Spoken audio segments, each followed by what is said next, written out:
bought the shop as a community gaming space that was modeled after the ones of my youth. We wanted that social space. We wanted that place where you can come together and play the games, so that almost the experience of playing the game, the experience of being with people is just as important, if not more important, than the actual game you choose.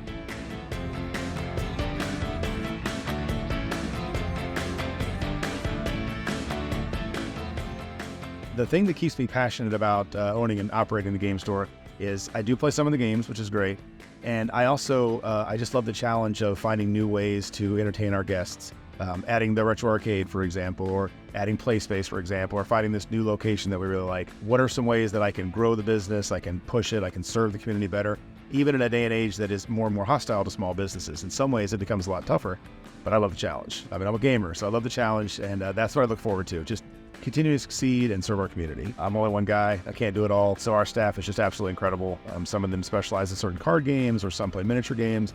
And it's vital to have people with varied interests so that when someone comes in and asks about a game, I have someone on staff that can really give them that personal touch. They are critical to Critical Hit Games' success. Indispensable. Cannot run the shop without them. The best part about running a tabletop game store is the people. The different groups that come in and watch them compete and laugh and have a good time. And they'll see friends they haven't seen all week or all month, and just watch people engage with each other in that way. And the game store provides that. So yeah, the people are the very best part.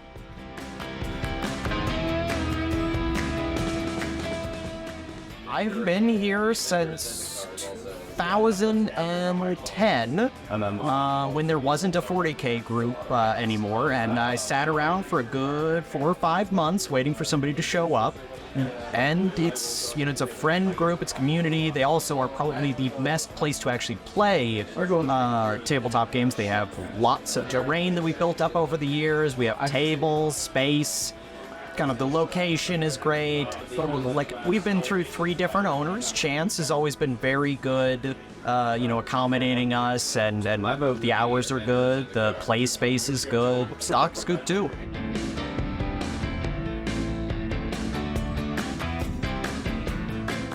It has been a great joy to serve the community and to make it an old school social gathering spot, which is what I wanted. I didn't want to just buy and sell games.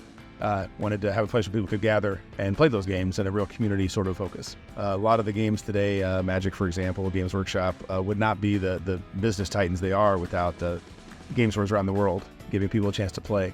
It's a lot easier to go to your store once a week, once a month, and have all your buddies meet than to invite all those 5, 10 people to your home. Different games thrive in different types of environments. For example, Warhammer, there's a weekly group that plays that. They've met for over 10 years. Every Thursday they play. Whereas something like Magic, we as a shop do more scheduling of the events. So it really varies game to game. It just depends. And so we're sure to offer those games in the style that best accentuates those games to those groups that are interested. The idea that you can go somewhere and sit down with real people, help your people skills, your processing wins and losses, risk-taking, risk assessment, that sort of thing. All of those are critical skills that gaming provide, and we provide the space to provide that experience. It's important to preserve that sit down across the table from someone, look them in the eye, play a game. It's important to preserve that culture, because again, it teaches things that not only do we not get gaming online, but that we actively lose. The ability to work with people, to deal with people, to shake someone's hand, say good game, you got me, or I lost, or I won. Online, unfortunately, tends to let people be kind of sloppy, and sometimes the worst parts of themselves come out, and we're all guilty of that. Because there's no direct repercussions. There's no disappointed look across the table or an angry look or I'm not going to take that sort of thing. So I think it's important that you sit down across the table and play for someone just to, develop those senses, develop all the abilities and the brain power that we can use. And I think tabletop gaming, while still providing that competitive practice of gaming, that mental sharpness, it also helps us practice, for lack of a better term, our people skills that sometimes can be lacking. So game stores, I think, have long kind of fallen short a little bit of being a very safe space. There's been this sometimes well-earned stereotype of game stores that it's just guys, it's just bros, and game stores like mine are really fighting against that to make sure that everyone is welcome. And I think game stores really do have an obligation to work towards that. It's really a missed opportunity if you are kind of letting yourself be perceived as just a one kind of person shop. I think both with your heart and your brain, the right decision is to be an all-inclusive game store and really make sure everyone feels welcome here. The thing about our culture is how we are really leaning into being really inclusive.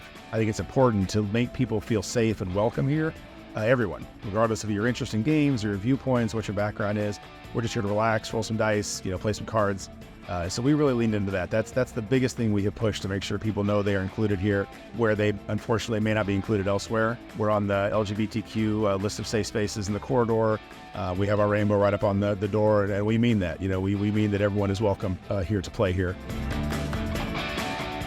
I've just been doing this for years. I've been running and hosting like all the Yu-Gi-Oh tournaments, and I think I'm judging for them as well since like 2017 or so. Just like feels like it's the spot for like all the nerds to hang out. Of course I feel most at home there.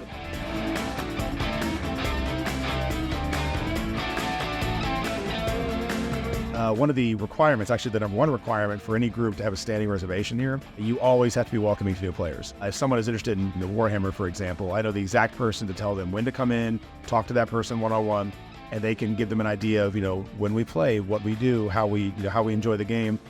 We make sure there's very little barrier to entry financially. They almost always have an army to loan out. Same with Magic, they have decks to loan out. The goal is we want to make it very hard for you not to play here.